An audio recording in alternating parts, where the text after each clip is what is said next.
A Conversão de um Diabo, conto de Iba Mendes, conta uma lenda urbana que um certo diabo, muito enfadado por perpassar os séculos como o grande vilão da humanidade, resolveu converter-se à religião evangélica.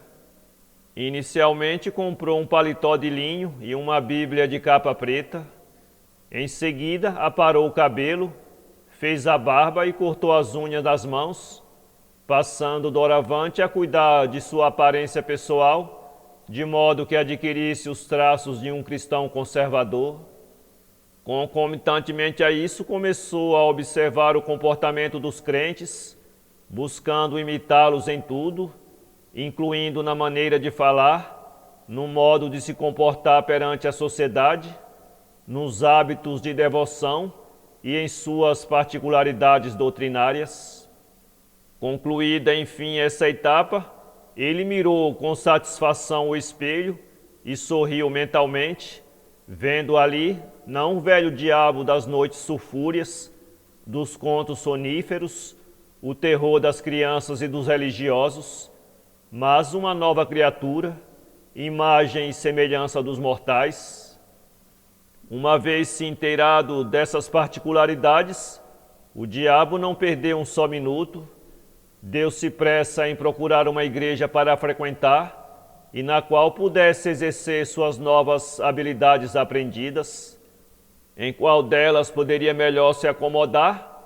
Em qual teria mais êxito?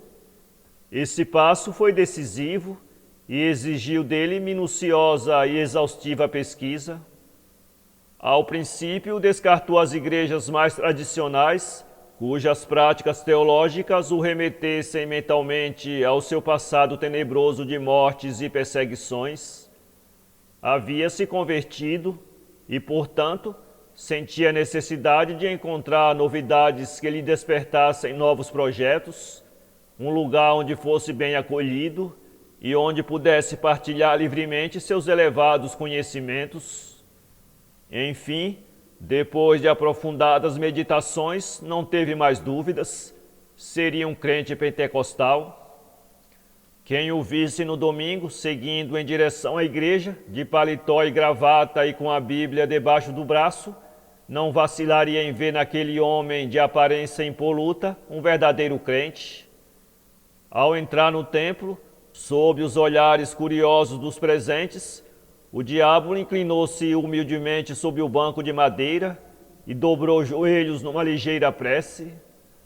Durante todo o culto, ele permaneceu atento aos mínimos detalhes do cerimonial, participando com transbordante alegria dos cânticos e das orações. Daí em diante, por espaço de alguns meses, tornou-se um membro fervoroso e ativo, tomando parte de várias atividades da igreja. Ao mesmo tempo em que cantava no coral, tocava violino na orquestra e fazia a colheita das ofertas. Sua generosidade e assiduidade com os dízimos, bem como sua exímia habilidade em lidar com as finanças da igreja, levou-o mais tarde ao posto de tesoureiro. Nesta situação decorreram mais alguns meses, quando fora nomeado ao cargo de diácono. A partir daí, sua ascensão foi fulminante, passando ao presbitério, alçou seguidamente ao cargo de pastor e, por fim, presidente da Convenção Geral. Seu notável poder de liderança, aliado ao seu grande carisma, tornou-o respeitado por todos os grandes líderes, inclusive aqueles de outras denominações. Não raro era convidado a pregar em grandes eventos, nos quais as multidões o aplaudiam entre glórias e aleluias.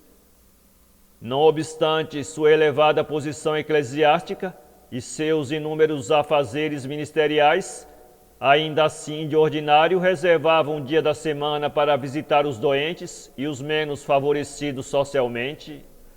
Para aqueles intercedia e operava prodígios, para esses levava alimentos e palavras de consolações. Com o andar do tempo, porém, embora todos os ventos lhes fossem favoráveis, sendo respeitados por todos com exemplar unanimidade, ainda assim sentia alguma coisa perturbadora no seu íntimo, sendo acometido daquele vazio tão comum nos pobres mortais, quando agora diante do espelho, ele não se via propriamente como um convertido, mas apenas como um diabo em desconstrução. Tinha consciência que carregava em si latentes desejos do velho diabo e que o processo de transformação completa seria ainda longo e trabalhoso. Os anos corriam assim entre a certeza da conversão e a dúvida sobre sua real natureza. Um dia, quando se dirigia a uma congregação longínqua, onde fora convidado a pregar num grande evento à noite, notou à beira de uma estrada desconhecida um antro miserando de mulheres pervertidas. Parou o automóvel e pôs-se então a mirá-lo com saudades dos seus velhos tempos de devassidão. Tentado assim por seus originários instintos, ele não teve dúvida, ali entrou e consumou da pior forma toda a sua luxúria diabólica. A partir dali, sua antiga natureza parecia dominá-lo cada vez mais intensamente. Em certa ocasião, ao ver um casal trocando carícias numa praça, deliberou lançar uma de suas setas malignas e de repente os dois amantes, antes tão felizes, passaram agora a se agredirem mutuamente. Em suas conversas com pessoas estranhas, em vez de pregar as boas novas, passou a motivá-las à rebelião contra a divindade e contra seus semelhantes. Às escondidas pregava o ódio, o roubo, o adultério, o assassinato e tudo mais que costumava condenar com veemência no altar da igreja. Enfim, aos poucos, o seu caráter foi readquirindo as priscas feições e ele já não conseguia manter as aparências. Num domingo, em que o templo estava tomado por uma multidão em frenesi contagioso, que aguardava ansiosa a poderosa pregação da noite, ele chegou ao templo não como de costume, alegre e ruidoso, mas introspectivo e imerso numa penumbra de mistério. Sob sonorosos gritos de glória a Deus e aleluias, o diabo subiu ao púlpito e foi direito ao microfone. Caros mortais, peço encarecidamente que estejais em absoluto silêncio e que vos atentem ao que sairá agora dos meus lábios. Os espectadores firmaram então os ouvidos e fixaram os olhares no grande pregador, que continuou sua fala de forma ainda mais eloquente e bem destoante da habitual. Chega das velhas doutrinas, chega das velhas fórmulas, chega dos velhos preconceitos, eis o momento oportuno para vos libertares dos antigos grilhões que vos foram impostos pela força do medo e da opressão.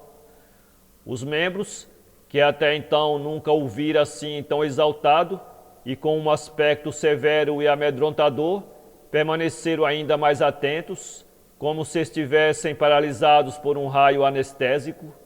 Ele prosseguiu: sim, pobres e miseráveis mortais, faz-se necessário que renegues vossos passados, vossas tradições, vossos conceitos puristas, vossos valores herdados, que renuncieis às vossas velhas utopias, que abandoneis as aspirações que vos foram impostas pelo furor implacável dos séculos e que foram arraigadas em vossas mentes pelo estigma do pecado original. E aumentando ainda mais a voz, eis o momento de cortares o cordão umbilical que vos prendem a esta vida monótona. Eis o instante oportuno de abandonares o casulo de vossos ancestrais. A multidão atônita e confusa mantinha-se paralisada, com os olhares fixos no pregador exaltado. Sim, eles vos privaram dos prazeres que deleitam, de modo que seguis a incômoda rotina da infeliz multidão, a qual, por desconhecer os mananciais da vida e dos prazeres, anda como quadrúpedes, satisfazendo apenas seus instintos rudimentares. Sinto que estáis sedentos de estrelas, que tendes sede de liberdade, sim, percebo que vossos corpos já não suportam mais essa canga de falsas doutrinas e esse pesado jugo que sobre vossos ombros foram colocados sem qualquer resistência. Quereis conhecer a verdadeira felicidade? Quereis livrar-vos deste cativeiro de opressão que vos impedem de usufruir a vida em sua total plenitude? Se a isto quereis, habituai-vos então a pensar que a morte nada é para vós, uma vez que todo o mal e todo o bem residem na sensibilidade. Sim, a morte é tão somente a privação desta mesma sensibilidade. Quanto ao céu, fez uma pausa para ajeitar o microfone. Este nada mais é do que a invenção de homens castrados pela fraqueza, os quais não foram capazes de assumir os seus próprios destinos e que por isso criaram esse paraíso imaginário, onde os contrastes da realidade presente, prazer e dor, serão substituídos pela utopia de uma imortalidade futura. Quanto ao inferno, sim, ele existe e está ali fora nos casebres miserandos, nas ruas e vielas imundas, nos hospitais lotados, nas trincheiras de guerras, nos manicômios e presídios. Quanto ao outro inferno, aquele que vós acreditais com tremor e temor, a existência dele reside tão somente em vossas mentes fracas. Sim, eles também espalharam falsamente o tormento vindouro, e com isso se mantêm senhores das vossas pobres almas, as quais, subjugadas pelo temor infundado, obedecem como cordeirinhos a esses falsos pastores. Portanto, pobres e cativos mortais, não vos deveis jamais deixar atormentar por esses pavores imaginários, por estas prisões mentais que vos colocam num cativeiro renegado do gozo e da verdadeira vida.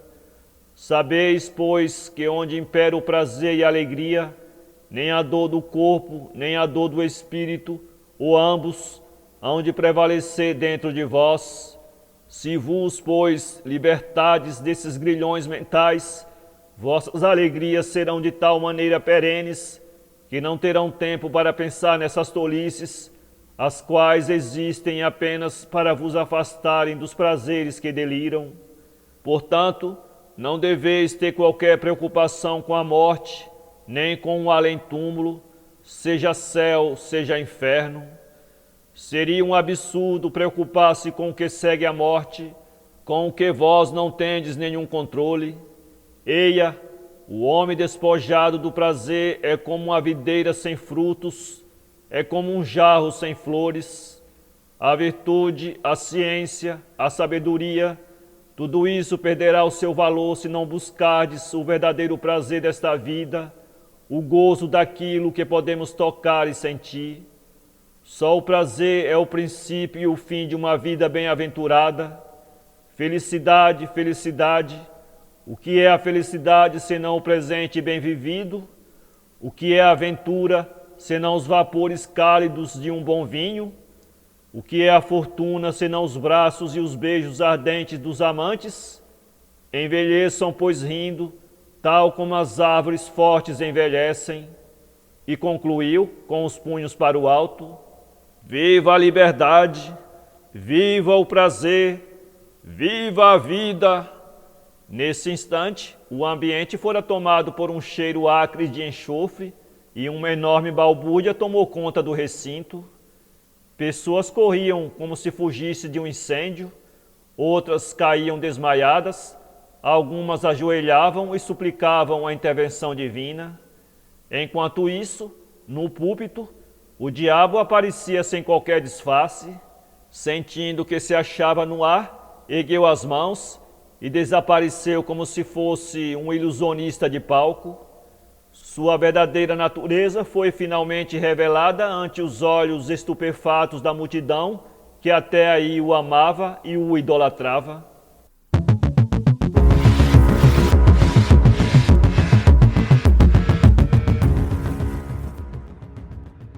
www.poeteiro.com